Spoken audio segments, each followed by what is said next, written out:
Hi guys! Hi mga loves! For today's video ay magbubukas tayo ng ating parcel kasi may dumating. Napabudol na naman ako nito mga loves. May dumating na naman na parcel. Kaya nadumihan mo.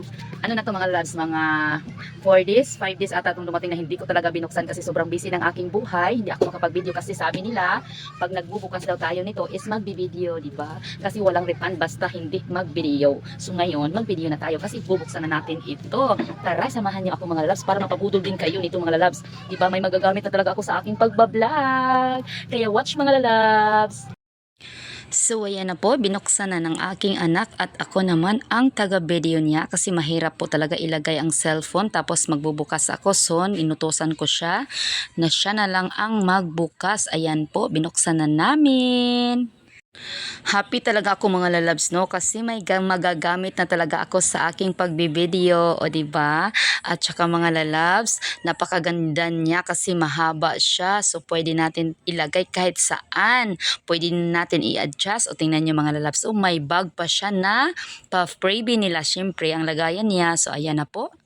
Ayan, ayan, ayan. Sinubukan na ng aking anak at inaano na niya. Yun po, nilalagay na niya ang kanyang mga pwedeng ilagay.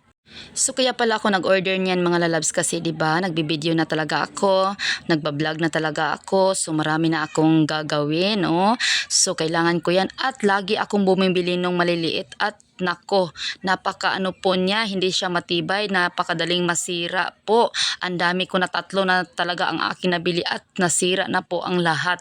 Kaya yun, nakita ko yan sa TikTok shop, nakita ko yan sa TikTok ko po yan nakita at napabilib talaga ako sa sobrang ganda niya. O di ba, ayan tingnan niyo ang aking anak at nilagay niya na, di ba?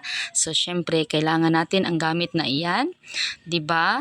So unti-untiin talaga natin ang ating mga gagamitin sa ating content creator pagbablog mga lalabs. So magagamit ko talaga iyan, o di ba? Yan po at malapit na niyang matapos. So tiningnan pala niya lahat kung saan ilagay yung mga may remote pala siya mga lalabs kasi pwede tayong magpicture na ayan po oh, may remote siya, di ba? Ayan, naka-bluetooth po yan. So pag family picture po, pwede yang gamitin, di ba? Ayan po siya, o tingnan nyo, ayan, ano na niya, nalagay niya na lahat at ayan na po ang kanyang hitsura. Sobrang ganda po. Nako, nako. Ano talaga ako dyan? Gustong gusto ko yan. So ayan na po, natapos na namin nailagay at nag-selfie-selfie na kami sa remote niya na maliit. Ayan po, thank you at dumating na itong product na ito. Napakaganda at gustong gusto ko siya. Yun lang po today's video. Bye, thanks for watching mga loves.